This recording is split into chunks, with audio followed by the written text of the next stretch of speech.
Kaya tayo po, naninindigang kapatid na Diyo, gaya po ng nalalaman ninyo, at nanonood ng maraming kaanib sa Iglesia ni Cristo, ang paninindigan po ng Iglesiang ito ay kung ano yung pagtuturo ng Biblia na ang tunay na Iglesia ay itinayo o itinatag ng ating Panginoon Kristo. Pero ang batong pundasyon, hindi po si Apostol Pedro, kundi ang ating Panginoong Hesukristo.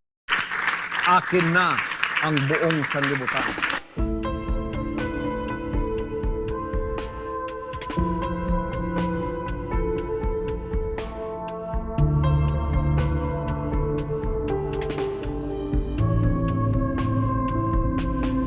Inutil! Tarantado!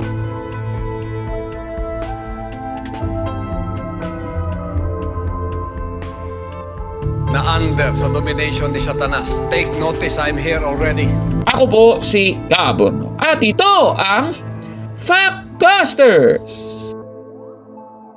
Kaya bago muna natin simulan ang ating episode ngayon, iniimbitahan kita na isubscribe itong ating bagong YouTube channel, Factbusters PH, dahil yung lumang channel natin ay nahack po mga kapatid. Kawawa naman tayo, no?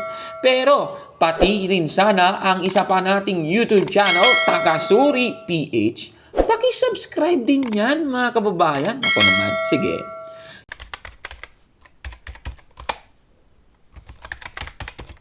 Magandang araw mga kapatid and welcome na naman sa isang episode ng Factbusters PH. Dito po sa Mateo 16:18 may binabanggit po na bato. At ang batong ito, diyan po itatayo ng ating Panginoong Kristo ang kanyang iglesia mga kababayan. Ngayon, ito pong tanong.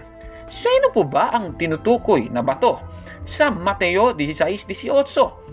Saan bang bato itatayo ni Kristo ang kanyang iglesia base po sa nasabing talatang ito?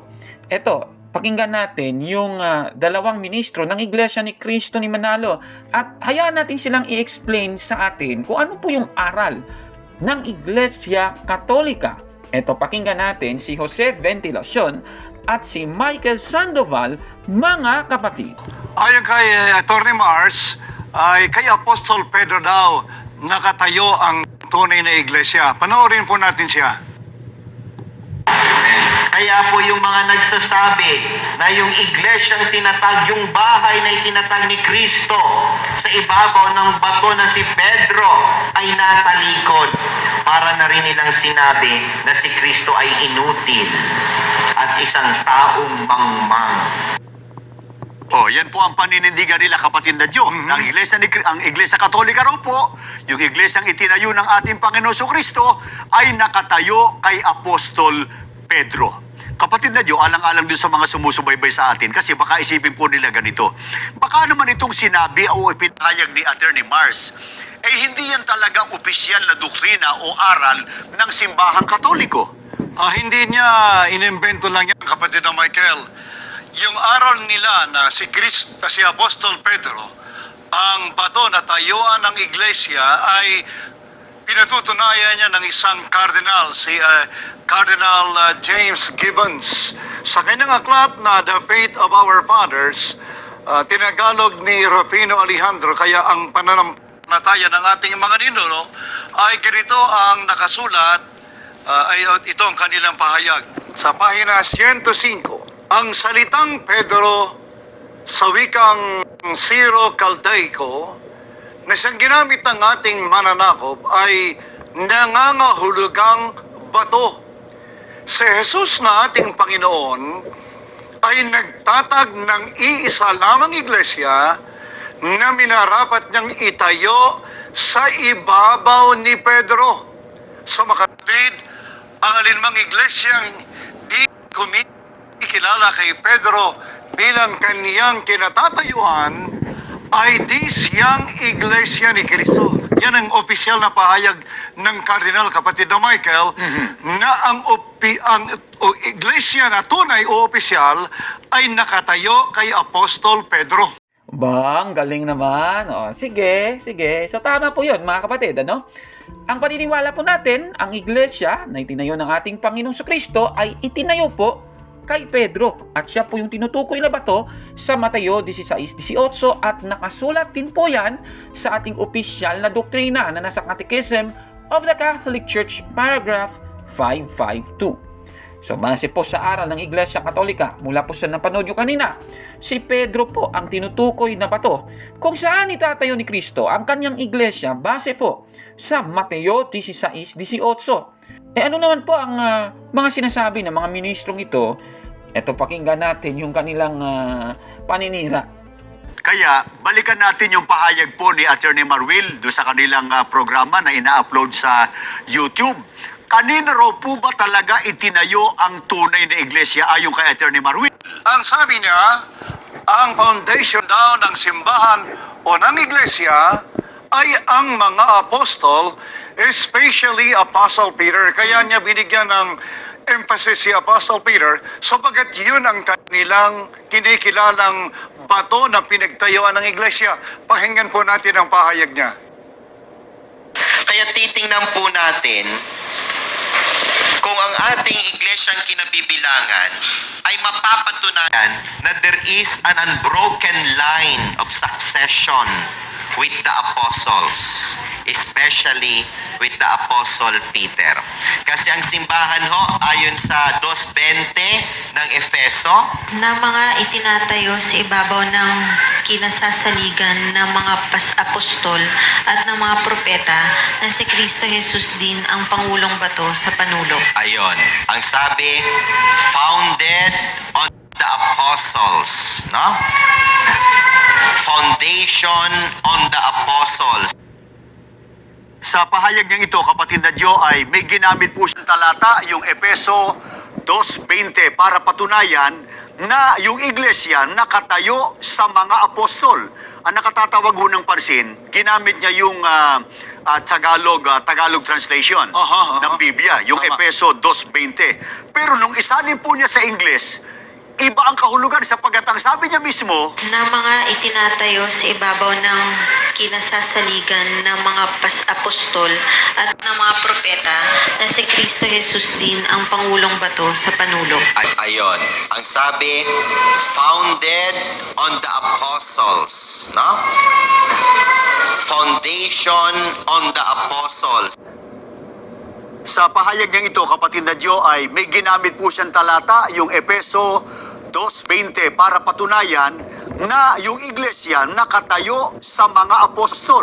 Ang nakatatawag ho ng pansin, ginamit niya yung Tagalog translation ng Biblia, yung Efeso 2:20. Pero nung isalin po niya sa Ingles, iba ang kahulugan sapagkat ang sabi niya mismo, Na mga itinatayo sa ibabaw ng kinasasaligan ng mga apostol at ng mga propeta na si Kristo Jesus din ang Pangulong Bato sa panulok. Ayon, ang sabi, founded on the apostles, no?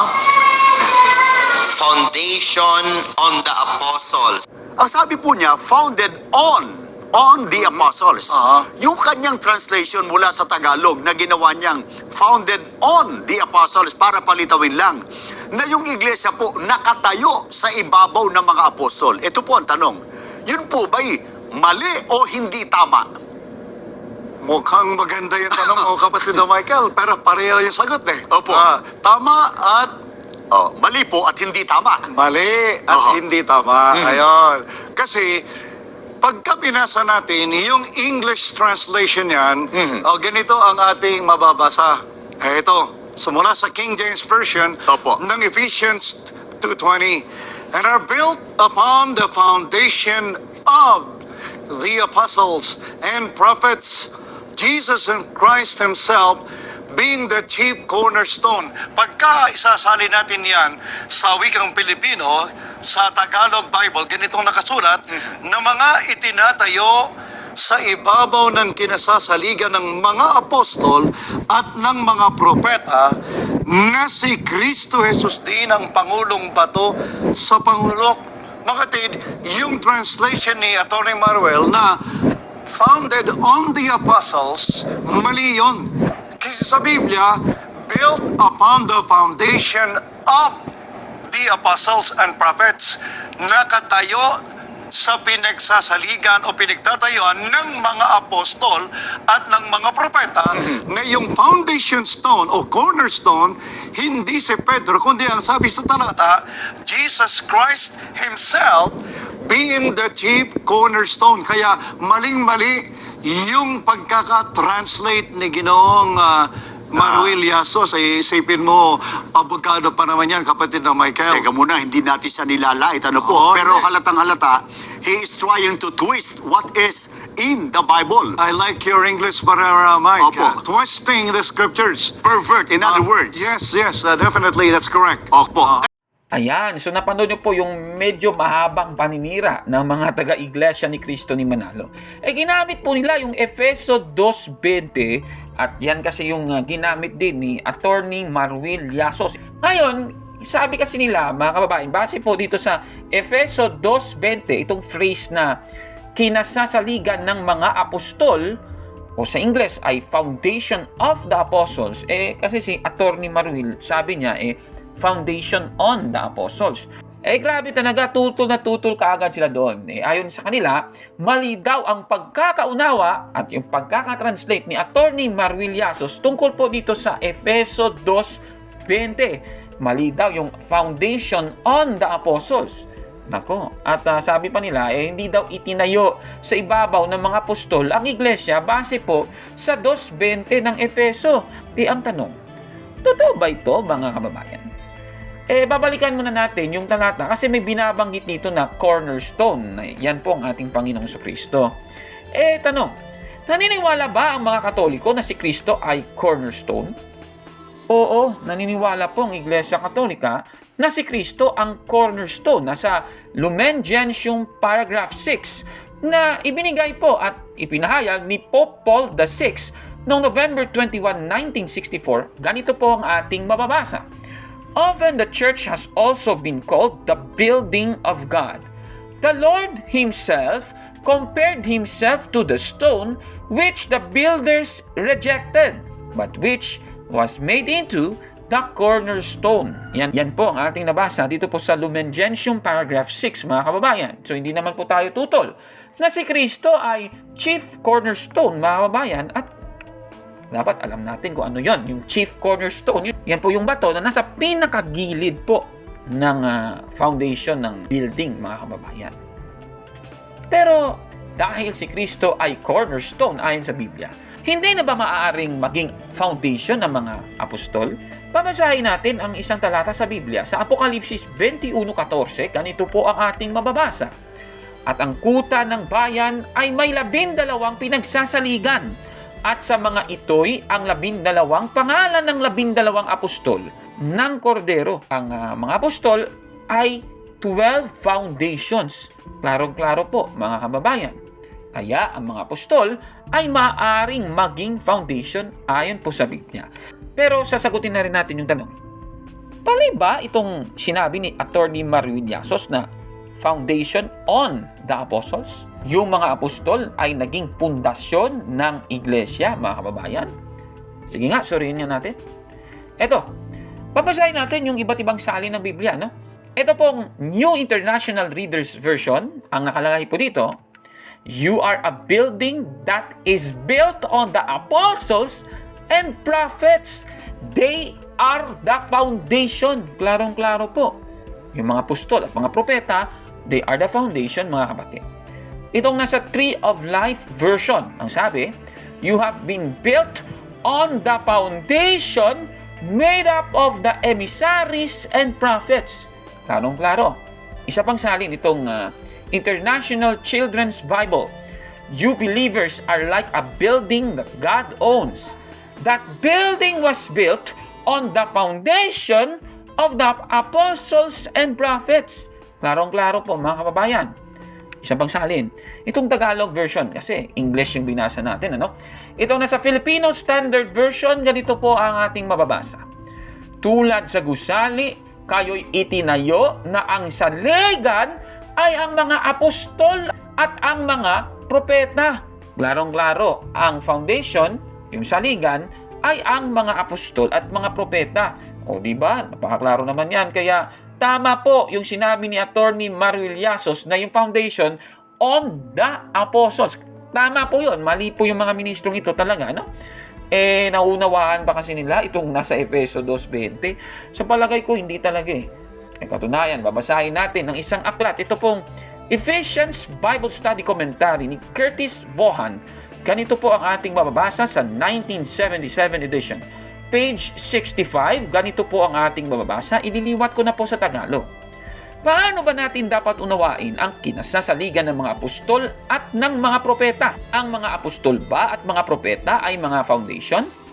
Si Kristo ay ang chief cornerstone. Ang mga apostol at mga propeta ay mga foundation. At ang ibang mananampalataya ay ang superstructure. Klarong-klaro naman yan, mga kababayan. Ang mga apostol po at mga propeta ay talagang foundation, mga kapatid. Kaya nga, dito sa salin ng Worldwide English New Testament, ang nakalagay, the apostles and prophets are like the lower walls of the house, and you are the building on this foundation. Klarong-klaro talaga, mga kababayan. O, diba? Kung nagigets nyo po kung anong ibig sabihin nito, ganito. Yung nasa gilid, si Kristo po yon. Siya yung cornerstone, yung mga nasa corners po. Pero yung nasa gitna, between the four lower corners of the building, dyan po yung mga apostol at mga propeta, mga kababayan. At yung nasa taas na, di yung mga mananampalataya, mga kapatid. Naunawaan ba nila ang Efeso 2:20? Hindi naman eh. Kaya sa sinasabing ito, na mga ministro ni Manalo, Ang sabi po niya, founded on the apostles.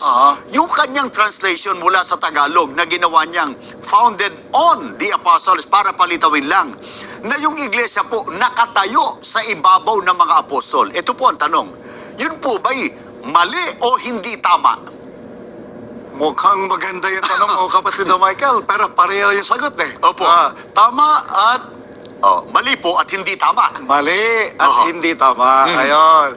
Kasi, pagka pinasa natin, yung English translation yan, ganito ang ating mababasa. Ito, sumula sa King James Version Opo. ng Ephesians 2:20, and are built upon the foundation of the apostles and prophets, Jesus and Christ Himself being the chief cornerstone. Pagka isasali natin yan sa wikang Pilipino, sa Tagalog Bible, ganitong nakasulat, na mga itinatayo sa ibabaw ng kinasasaligan ng mga apostol at ng mga propeta na si Kristo Jesus din ang Pangulong Bato sa Pangulok. Makatid, yung translation ni Atty. Maruel na founded on the apostles, mali yun. Kasi sa Biblia, built upon the foundation of the apostles and prophets, nakatayo sa pinagsasaligan o pinagtatayuan ng mga apostol at ng mga propeta na yung foundation stone o cornerstone, hindi si Pedro, kundi ang sabi sa talata, Jesus Christ Himself being the chief cornerstone. Kaya maling-mali yung pagkaka-translate ni Ginoong Maruel Yasos, isipin mo, abogado pa naman yan, kapatid na Michael. Teka muna, hindi natin siya nilalait. Ano po? Oo, Pero hindi. halatang-halata, he is trying to twist what is in the Bible. I like your English, Mike. Opo. Twisting the scriptures. Pervert, in other words. Yes, definitely, that's correct. Opo. palpak talaga. Kaya, busted! Yan! Mali yan! Nako, palpak talaga. Paano naman ang mga ministro ni Manalo mapapatunayan sa atin na si Kristo talaga ang bato sa Mateo 16:18? Ito, pakinggan natin sila, mga kapatid. Kaya nga po, bakit maling doktrina? Pansinin po ninyo, bakit maling doktrina o maling aral na si Apostol Pedro ang bato na pinagtayuan ng tunay na iglesia at hindi raw po ang ating Panginoon Kristo, kapatid na Diyo? Kaya mali yan, sapagkat sa Biblia, tatandaan natin, noong sabihin ng ating Panginoon Kristo na itatayo ko yung aking iglesia, Opo. di ba ang kausap ay si Apostol Pedro? Kaya pinakamabuti, tanongin natin si Apostol Pedro, siya ba ang bato na pinagtayuan ng iglesia? Sino ba tinuro ni Apostol Pedro na batong pinagtayuan ng iglesia? Basahin natin ang kanyang pagtuturo dito sa Gawa 4:10 hanggang 11, ganitong nakasulat. Talastasin ninyong lahat at ng buong bayan ng Israel na sa pangalan ni Jesucristong taga Nazaret, na inyong ipinako sa krus, na binuhay ng Diyos na maguli sa mga patay, dahil sa Kanya ay nakatindig ang taong ito sa inyong harap na walang sakit. Siya ang bato na itinakwil ninyong mga nagtayo ng bahay na naging pangulo sa panulok. Kaya sa pahayag na ito ng apostol na si Pedro, na ang bato, sabi na siya ang bato na itinakwil ninyo, ang tinutukoy niyang siya, yan ay ang ating Panginoong Hesukristo. Siya nagturo na ang ating Panginoong Kristo ang bato at hindi ang sarili niya ang itinuro niya na bato. Kaya tayo po naninindigan, kapatid na Diyo, gaya po ng nalalaman ninyo at nanonood ng maraming kaanib sa Iglesia ni Kristo, ang paninindigan po ng Iglesang ito ay kung ano yung pagtuturo ng Biblia na ang tunay na Iglesia ay itinayo o itinatag ng ating Panginoon Kristo. Pero ang batong pundasyon, hindi po si Apostol Pedro, kundi ang ating Panginoong Hesukristo. Ayan, so napanood niyo po ang mga ministro ni Manalo, mga kababayan. Ginamit po nila yung gawa 4:10 hanggang 11 para patunayang si Kristo talaga ang bato sa Mateo 16:18. Tanong, tama ba ang kanilang ginawang ito, mga kababayan? Tignan niyo po, mga kapatid, sa Ingles, si Kristo po, yung tinutukoy dito, He is the cornerstone. Hindi naman tayo tutol doon. Klarong-klaro naman yan sa ating aral. Ayan sa Lumen-Gentium number 6, si Kristo po ay chief cornerstone, mga kapatid. Pero tandaan natin, ang mga apostol ay mga pundasyon din, mga kababayan. At si Kristo dito, yung bato na tinutukoy, ay itinakwil po. Ang tanong, yung nasa Mateo 16:18 ba, yung bato na kung saan itatayo ni Kristo ang kanyang iglesia, itinakwil ba yun? Nako, walang ganung nakasulat sa Mateo 16:18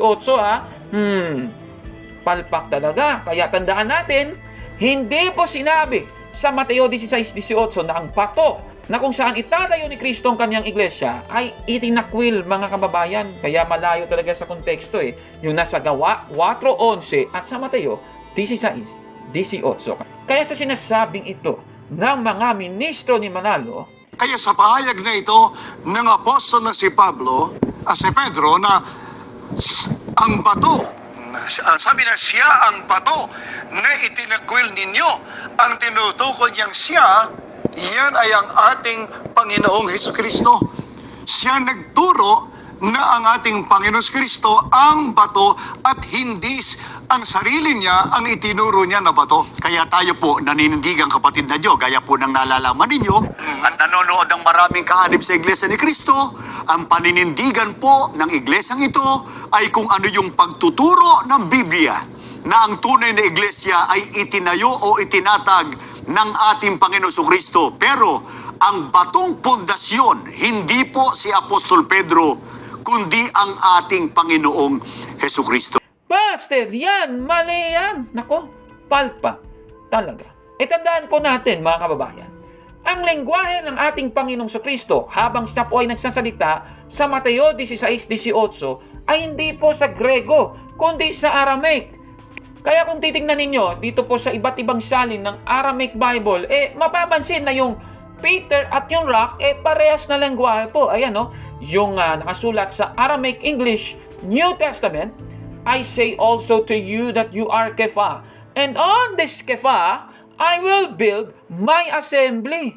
Klarong-klaro, mga kababayan. Kahit nga dito sa Aramaic Peshitta New Testament Translation, you are a rock, and on this rock, parehas talaga. O dito nga sa the first century Aramaic English Interlinear Bible, you are the stone, upon this stone, I shall build my church. Kahit nga dito sa kanilang paboritong salin, mga kababayan, yung Lamsa Translation, I tell you also that you are the stone. Yun po si Pedro. And upon this stone, I will build my church. Napakaklaro talaga, mga kababayan. At dahil dito, napatunayan na naman natin na si Pedro talaga ang bato na tinutukoy sa Mateo 16:18, mga kababayan. Ano po ang masasabi ninyo sa ating napakagandang episode? Comment down below mga kababayan. At kung like mo ang video na ito, paki-smash ng like button at mag-subscribe na sa ating YouTube channel, Factbusters PH. Kaya, huwag maniwala sa sabi-sabi, check mo na kung fact nga talaga. Hanggang sa susunod na The Rock episode, ako po si Caborno at ito ang Factbusters! Palpak talaga itong si Jose Ventilacion at si Michael Sandoval. Palpak talaga.